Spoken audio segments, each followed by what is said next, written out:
Yo, yo, yo, what's up, everyone? Welcome to Smeezy MMA. And today, man, we're going to be breaking down UFC 330. I understand these predictions are coming out egregiously late, so we're going to run through these a little bit quicker than I normally would. All right, I'm going to stay to it this time. You guys know I love my long rants. I love my long rambles. I'm gonna fucking be real quick today, man, real quick. So once again, yeah, this came out very late. It's been a really fucky week. That doesn't matter, though. I should have Dana White's Contender Series Week 2 predictions dropping soon. And on top of that, I'm going to be dropping a video on a guide to the rest of the Dana White's Contender Series, right? I've done a lot of research on the Dana White's Contender Series for no real fucking reason. So I'm going to give you a pretty big overview of the next 9 weeks, man. So it's going to be a fun time. So stay tuned. But without further ado, let's get into the first fight of the night, man. We gotta get through this real quick. Throw this in 2 times speed for the kid, all right? Just get it in. Just get my picks in, all right? Meaty back Orlby versus Jeremiah Wells. We're going meaty back Orlby. We're going to go round 2 sub. All right. I think Jeremiah Wells, he's got a pretty good submission defense ability here. He will get taken down. Yes, he has a wrestling background. Yes, he has power on the feet. There is a world where he could catch Orlby. But realistically, Orlby should find the finish. Orlby has a good chin. He's got good cardio. He's got good takedowns. He's got a pretty solid submission game. Looks like a great prospect here at the welterweight division. Sorry, Jeremiah Wells. You're getting submitted round 2. All right. Let's actually do it this way. I like doing this. Let's do, yeah, it's crafty right here.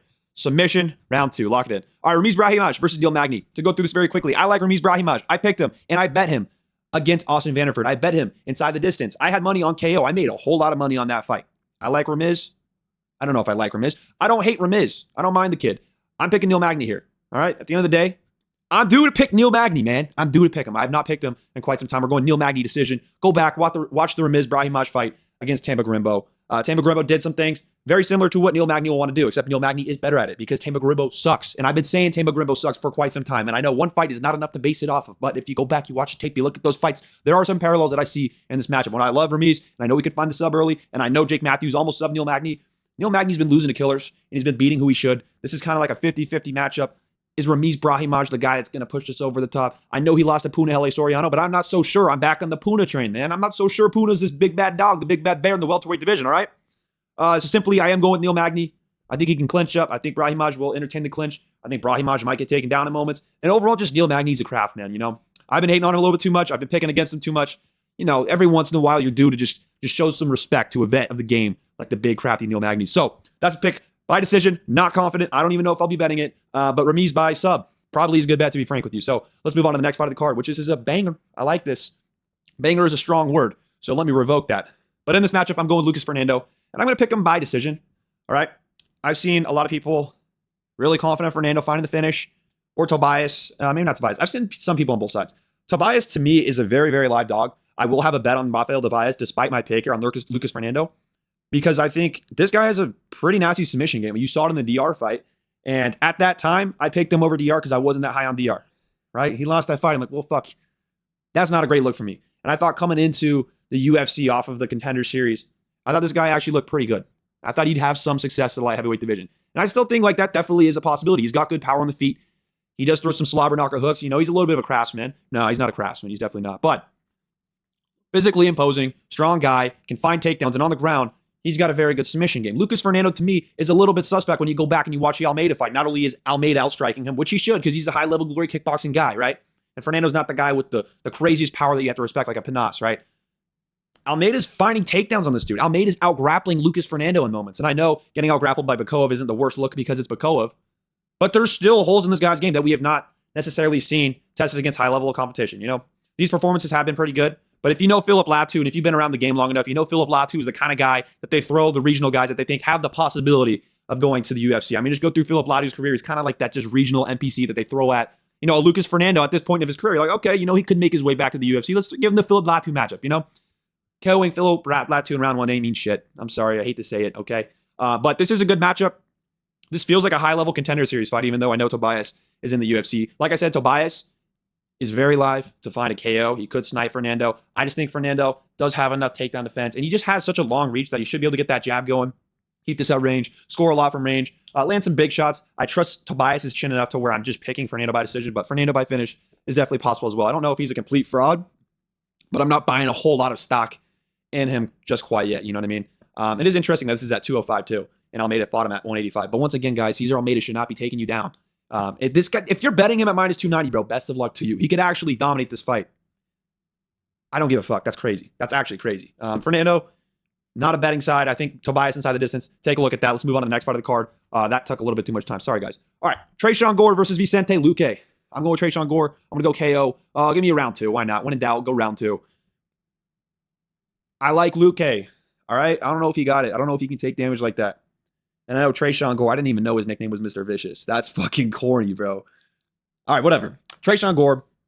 He looked pretty good against Bacoa. I know there's moments where he gets clipped on the feet, and I know he beat Tulio, and now everyone wants to call Tulio ass because everyone loves jumping on a train, bro. And then as soon as the train gets stopped, or there's a fraud check, or there's a big moment the other way, everyone likes to flip the script. Oh, Tulio's ass, bro. All right, Tulio's not that bad. Tulio is a little bit of a marauder.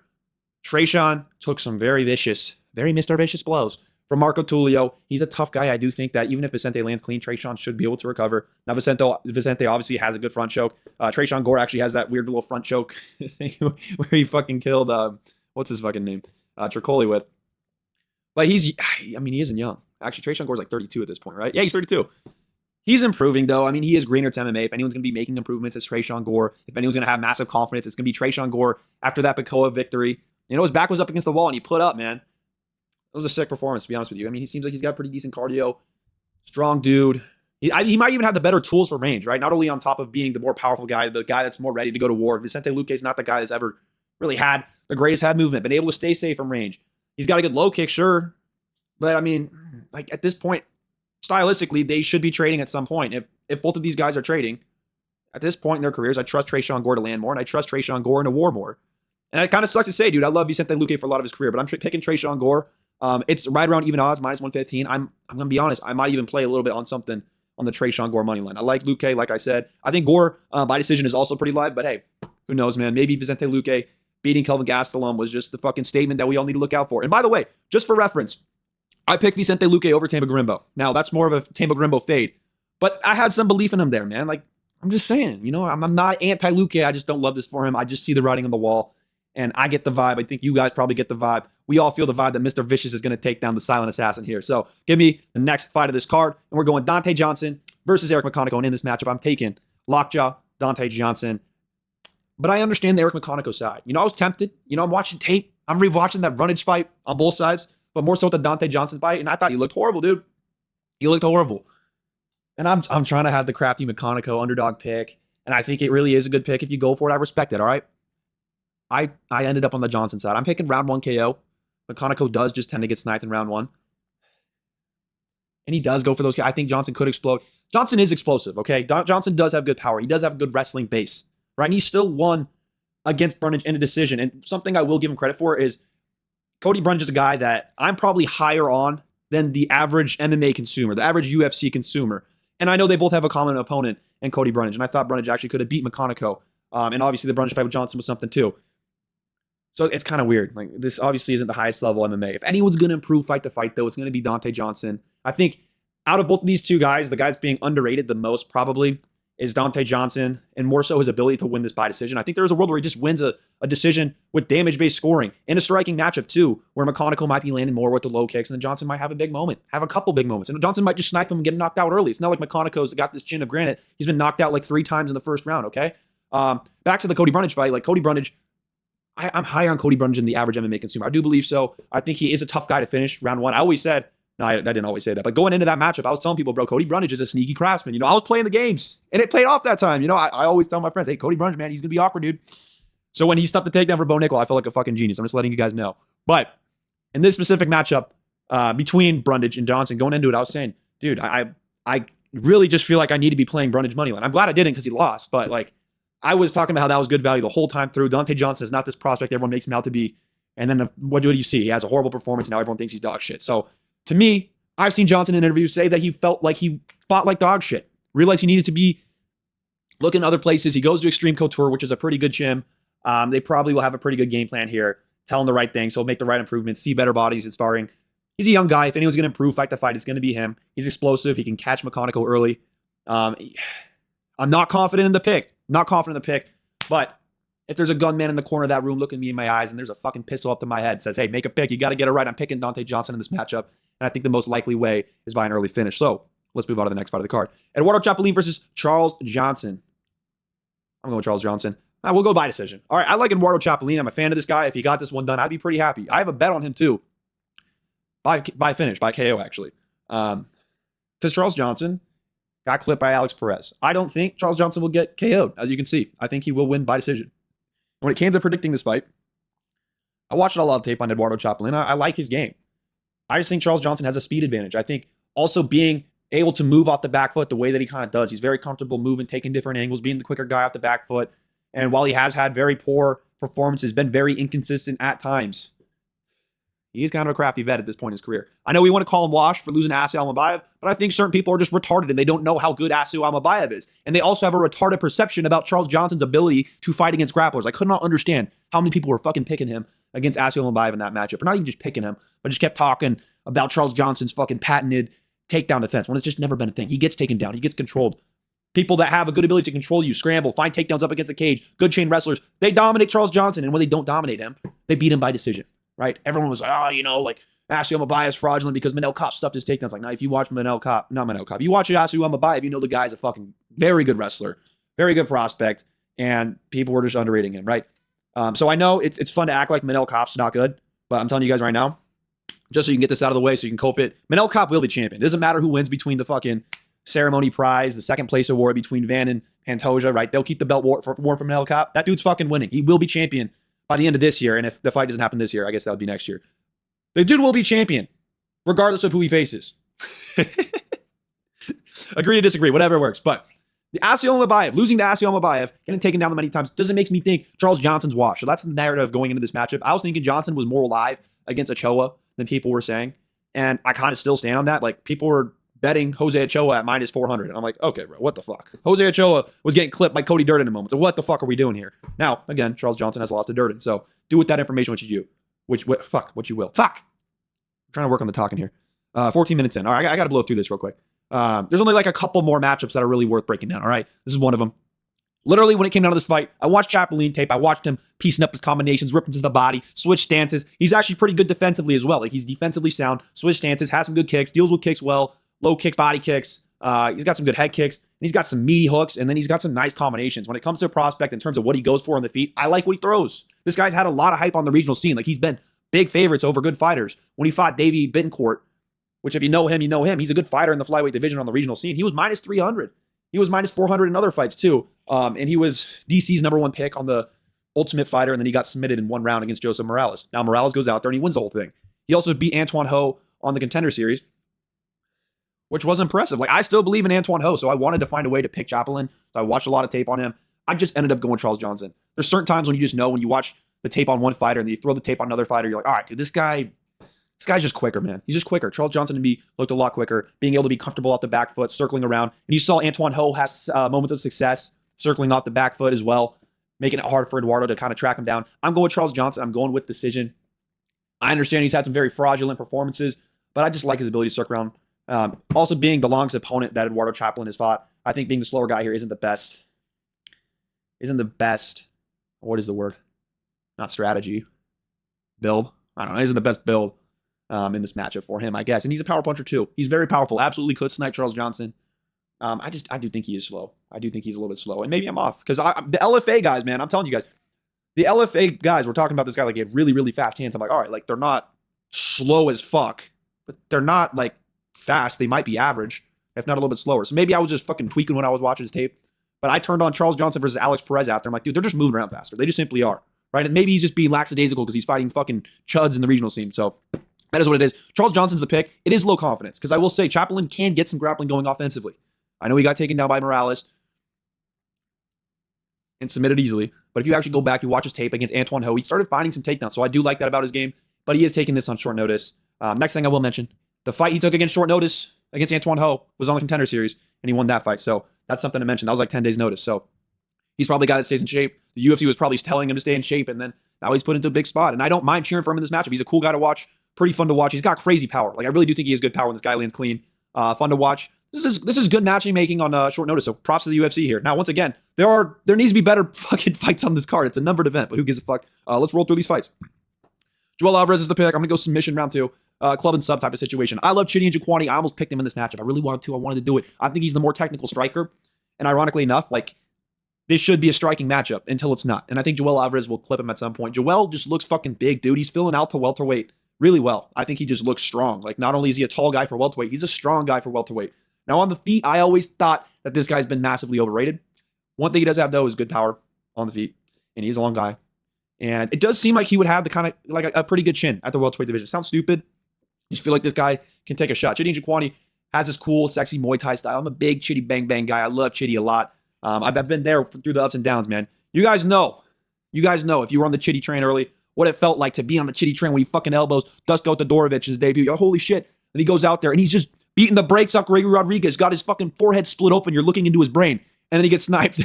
And then he fucking loses. And then now we're fighting Mikhail Olejniczak. This guy is fucking, he's putting it on him, man. And then he just fucking fucks it up. And he fucking loses and quits. It's been frustrating, okay? He doesn't do well with pressure. Joel Alvarez probably will be able to pressure him here.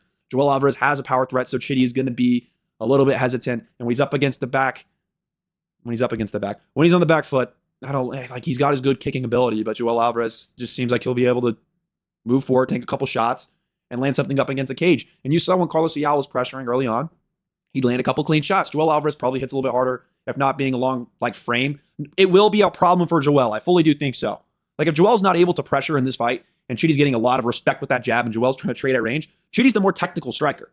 But I just think Joel will be able to pressure. And if he does pressure, Njokuani's not going to do well off the back foot. And while it is a problem for Joel to face a guy that's more technical with a big frame, I also do think that Njokuani's a guy that gets pressured and doesn't establish his range maybe as well as he should at times. Not that he's not landing his kicks from range and taking advantage of the kicking range, but he gets pressured very easily just by anyone with power. So I think Joel Alvarez should be able to pressure with power. I don't think he's landing takedowns. That's why I was considering the Njokuani side. I feel like Njokuani might snipe him. So I put a little bit of money on Njokuani by KO. It was like a very, very minuscule amount, but enough to feel something, right? I'm a fan of Chidi, like I said. I think Joel Alvarez striking has been overrated for some time. I think he's a little bit plotty. He does have his moments of craftiness. Obviously, he's got the knee, low kick, whatever else. But for the most part, he hasn't really needed to fight defensively sound like once in his career on the feet, because he's been fighting fighters that are much smaller than him. So anyways, Alvarez is the pick. This is a low confidence pick, though, so I'm doing a lot of fence sitting in this. But I watch a tape. Chidi's live, dude. Chidi's a very live pick here. So if you pick him, respect to you. I kind of hope you win, but we'll see how that goes. Let's move on to Ribovic versus Edson Barboza. Ribovic has to be the pick here to me. I'm going to go round. Man, I want to go decision. I want to say decision. I'm going to go round 2. KO. I'm going to give some respect to Edson Barboza. My hot take on this fight, as I think Edson Barboza might be looking really good until he's not. Like, I think he might be really building into this fight very well. He's a better chance than people think. Now, that I said that, we're probably getting Ribovic round 1, fucking slime out, and Edson Barboza is just going to look like shit. But Barboza, like, something just makes me feel like he's got some craft to him. He's got the hair. He's bringing it out, man. I love me some Edson Barboza. Esteban Ribovic will allow you to scrap with him. He doesn't have, like, the craziest amount of power in his hands, but, like, he will land clean. He will land pretty dynamic shots. And if you want to just look at the Terrence McKinney KO, like, he definitely can land some devastating KOs. I think he's going to find a TKO after Barboza lands a couple crafty body kicks. It looks like he's doing well, having a bit too much success. And then Ribovic is really going to start building into the fight. The pace is really going to start wearing on Barboza. Maybe it's a round 1 KO now that I'm thinking about it. We'll stick with round 2 just because how many round 2s have I predicted so far? Who gives a fuck? But yeah, that's the pick. You know, like, high confidence, but, like, am I betting minus 500? Yeah, no. Oh, it's minus 700. No, I'm not betting that shit. That's a decision you guys can make on your own. I wouldn't do it. I have too much respect for Edson. Plus, like, dude, just cheer for a fun fight in this one, guys. You don't need to bet it. Fuck. All right, next fight of the card. Mansour Abdul Malik, round 1 KO. I like Stoltzfus. Mansour Abdul Malik has the ability to find this KO in the first round. Will he? Who knows, dude? I bet on him in the under in the fucking Cody Brunch fight. Or not the Cody Brunch fight. Was it the Cody Brunch fight? Pissed me the fuck off, dude. You never know what you're going to get with Mansour. He should just go out here and beat the brakes off Dustin Stoltzfus. If you watch his interviews, he seems motivated to do so, but you never know with this guy, all right? So I like Mansour. No, I don't know if I like Mansour. I don't hate him. I kind of despise him because he didn't catch my play that one time, but, like, in this matchup, he should be able to stop the takedown. So this is a striking fight. He's the more dangerous guy. If he's not being passive, this should be a situation where he's knocking out Dustin Stoltzfus, who, yes, I understand is underrated, could get the takedowns going, sneakily, like, has had success on the feet against good strikers. He dropped Nursultan Ruziboyev. People forget about that. But I'm not here to just fucking tell you Dustin Stoltzfus is going to win this fight. Mansour Abdul Malik should find the KO in round 1 because he can do that. And he should be going out there trying to put on these cool performances to build his name back up coming off a KO loss against Yusri Belgarui. So he's the pick. KO, round 1. If he loses this fight, fucking cut him. I don't give a fuck. All right? Moving on to the next fight. The next fight of the card. Jalen Turner versus Cowie Fernandez. Very interesting matchup. Once again, good matchmaking, okay? We need better name value on these numbered events. But there are some matchups that are great matchmaking. Like, I think Joel Alvarez, Chidi Njokuani. Good matchmaking. This fight, good matchmaking. All right. It's not a complete card though. Gore versus Luque is actually good matchmaking. Like we can actually get into this shit right now. You know what I mean? Dante Johnson's good matchmaking. Like there's actually good individual matchups being made here. It's just when you put them all together onto a card, like, okay, like Ribovic, Barbosa, not really. Abdul Malik versus Stoltzfus, not really, to be frank. But there's some great matchups they made on this card. It's just like Jalen Turner versus Kelly Fernandez, as much as a fun fight of it as it is, they should not be on the main card of a fucking numbered event. All right. Love both these guys. I don't know. Maybe I do, maybe I don't. But this should not be in the main. This should not be the featured fight on a fucking numbered event. And even more concerning, Mansour Abdul Malik versus Dustin Solfish should not be on the main card. Okay. Just come on, bro. All right. Turner versus Fernandez. I'm going with Turner. I'm going to go with, I guess I got to go with the round 1 KO. Yeah, I guess I got to, right? I like Cowie. I've kind of been high on the Cowie train for quite some time now. I didn't pick him against Guram, but I was the guy screaming, hey, man, don't doubt Cowie. So there you go. There's another fence-sitting take here. I'm picking Jalen Turner. I think when it comes down to it, I just like the idea that he's training with that gritty crew out there with Cub Swanson. Cub Swanson, has good low kicks. But that's a gritty crew. Everyone that comes from that camp is a grit maxer. Richie Miranda, Danny Silva. Shout out to Danny Silva. Get better, brother. And, Cub Swanson. The list goes on and on and on. There are a bunch of grit maxers in that camp. That's somewhere where Jalen Turner needs to be. And there's guys with good low kick looks that Jalen Turner is going to be seeing. And I understand Kelly Fernandez on paper, when you describe his style, it just feels like he's going to circle around, find a low kick, stay safe, use his defensive ability and his evasiveness to stay away from Jalen Turner. But I can't shake the feeling that Cowie's just going to get binked. I don't know why, dude. I looked at the face-off today.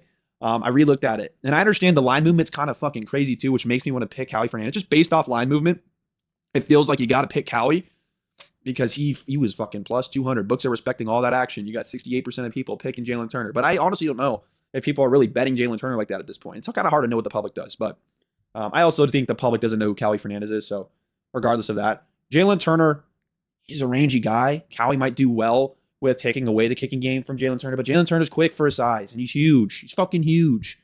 Kelly Fernandez has not dealt with someone this big. He has not dealt with someone this dangerous. I don't know how Jalen Turner is a lightweight. But it's just it's hard for me to trust Cowie. I think Jalen Turner's ability to win by decision is being a little bit underrated here. I think the ability for this fight to extend and have Jalen Turner having more success than people think. I think it's more live than people think. I really like the fact that he's training with Cub Swanson. I think that's what pushed me over the edge here, right? Now, the line movement is scary to me. There's a whole lot of love for Cowie. And I love Cowie too, bro. He's got good power. He's actually got an underrated ability to potentially grapple in this matchup. But overall, there's just certain times where yeah, I'm watching the face-off. I'm like, Jalen Turner's going to fucking just smoke this guy round 1. And now that I picked Jalen Turner, Kelly Fernandez is going to win this fight. So go and bet on him. But Jalen Turner, I want to say I've been pretty good at picking Jalen Turner. I took that Dan Hooker fight for me to realize who he was. And then, I picked him over Bobby Green. I picked, you know what? I take it back. I picked him over Moicano, so fuck me. All right, never mind. I picked Bahamondes over him.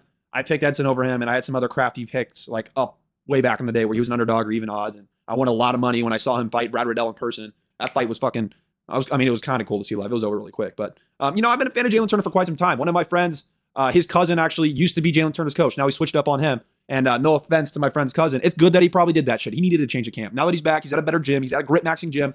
I think that he should be able to deal with Kelly Fernandez. Kelly has good kicks. I'm not so sold on his counters. I'm not so sold on his striking evasiveness. You know what I mean? Maybe he deals with the kicks better. And that makes Jalen Turner just reliant on getting his tools going from range. And I don't know, Cowie could get this done. Realistically, obviously kicking range is different than striking range, but Jalen Turner's so rangy and he has good kicks of his own. And I'm just imagining Cowie trying to throw that fucking teep kick, and I just could fully seeing it missing, just range-wise, against the Jalen Turner, and the Jalen Turner just fucking being explosive and knocking him out. So Jalen Turner's my pick. I'm going to go with the round 1 KO. I think he's more live to win by decision than people are thinking. That might be a hot take. Okay, it might be. I like Cowie. I've been a fan of Cowie. I could see him winning this. Once again, very, very low confident pick. This was the last fight I was watching tape for because I couldn't make a pick on it genuinely, but that's how it goes. I got to speed this up. All right. Mackenzie Dern. Oh, sorry. Yeah. That's all I got to say. All right. Mackenzie Dern versus Jillian Robinson. I'm going Mackenzie Dern. I'm going to go submission. Round 2. Jillian Robinson, to me, I have seen her shoot in on some bad takedowns. She doesn't leave her neck on the platter, but Mackenzie Dern has the better submission game. On the feet, she's more dangerous. She's more physically imposing, I guess. Jillian Robertson might arguably be the more technical striker in terms of what she throws, but the type of strikers that beat Mackenzie Dern tend to have some power, tend to be physically imposing. I know a lot of people love Mackenzie Dern this week. I'm going to be staying away from it. I think it's just a matter of time before Mackenzie Dern just looks like absolute dog shit again, before everyone switches up on her again. I don't think Jillian Robinson's going to be the girl to expose her, but Jillian Robinson definitely has the advantage when it comes to the wrestling. So I think Mackenzie Dern should be the better striker in this matchup. Her weird little bullshit blitzes should work.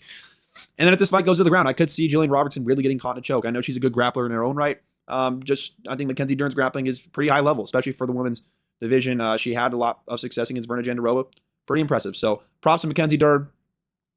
You know, UFC probably likes her as champ. She's good goon bait, but I will say this much. Let's say Jillian Robertson loses this fight, and if Wei Lee doesn't come back at that point, I'm trying to think who the next contender would be. I honestly, just when it comes to women's MMA, I'm not really thinking about it like that, to be frank with you. But I could see Mackenzie Dern just losing to a really shitty fighter after everyone starts thinking she's good, and then everyone switches up on her. This could be that fight. I don't think it will be, though. I think Jillian could get submitted. I think on the feet, she probably doesn't get TKO'd, but Mackenzie could have success there. We've seen Mackenzie go 5 rounds.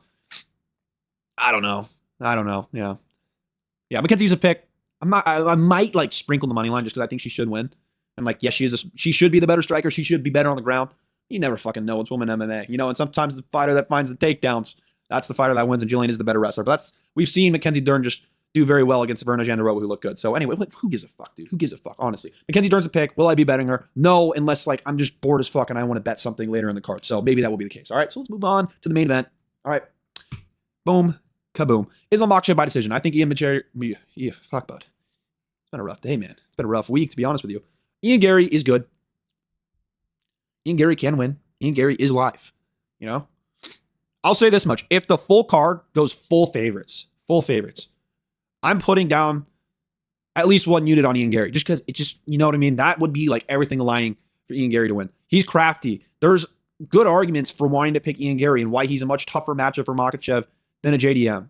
All right, I'm just going to be picking Makhachev. He has good striking. He has a big takedown threat. We saw Ian Gary engage in the clinch a lot against Shavkat. We saw him fight a much slower pace fight, right?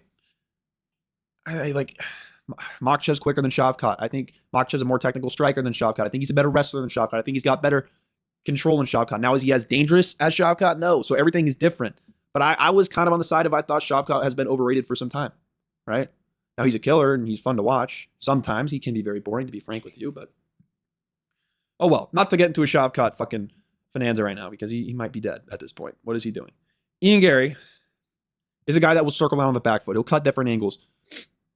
He'll look for the counters. He's not going to be forcing the game to Makhachev. You know what I mean? And when he gets taken down, since he's off the back foot, since he's cutting different angles, since he's looking for the counter, since he's not pressuring forward into Makhachev, he's not going to get taken down in the open cage, which will allow him to get back up better than other opponents. You saw Volk do it. I mean, we've seen Poirier stuff a lot of takedowns, get back up to the feet. I think one of the biggest concerns I had for JDM going into that matchup against Islam Makhachev is when I watched JDM tape and then I flip on a Makhachev fight, Makhachev looked a shit ton quicker. Ian Gary is one of the quickest guys in the welterweight division, and he's got a big reach, and he's got a pretty well-rounded game. And when it comes to stuffing takedowns, he had a better takedown defense against Bilal than JDM, right? So, I mean, in this matchup, this really is a pretty high-level matchup. I'm excited for it.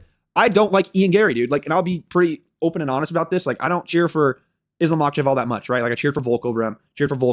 I actually cheered for him to beat Dustin Poirier. Not that I dislike Poirier. I'm like, all right, at some point, Makhachev is a good draw. He's fun to watch. I got a lot of respect for him after the 2 Volk fights. And then, I don't know. I do want to see him lose. I do. I want Poirier to be the guy, man. Fuck! I don't want it to be Gary. I don't like Gary. He's unlikable, but he's damn good, unfortunately. The funny part is, if Makhachev never moves up, does Ian Gary just fucking rain down on the welterweight division, talking his shit? This vegan soy boy piece of shit, man. Fuck, dude. Fuck. All right. I can't have a vegan as champion. If a vegan is my champion, I'm going to fucking, I don't know. I'm going to ban this fucking sport, man. I'm going to do something. So, I mean, Islam Makhachev is the pick. I'm not going to give you the most in-depth breakdown, man. I'm probably going to speed this video up. Probably put in 1.4 times speed. Some shit like that. Because I ran it for way too long. I told you guys I wouldn't. I'm fucking guilty again, brother. Enjoy the card. Follow me on Twitter, brother. Where's that? Follow me on Twitter. We're going to go right here. Smeezy MMA. Follow this right here. Follow this guy right here. That's me. I'm going to be posting my full betting card tomorrow morning, probably before the card, because that's what I do, man. And we'll make money. The last time I posted a betting card, it was right here for UFC Belgrade. You see that on the screen. Yes, we made 9.75 units, 9.74. I can't read. Thank you guys so much for watching. Make sure to tune in. Make sure to like, subscribe. We're going to have Dana White's Contender Series content coming out, baby. I'm going to one live in person, man. I'm excited. Maybe I'll see some of you guys out there. Probably not. I got 10 fucking subscribers. All right, later, man. Take care. Peace.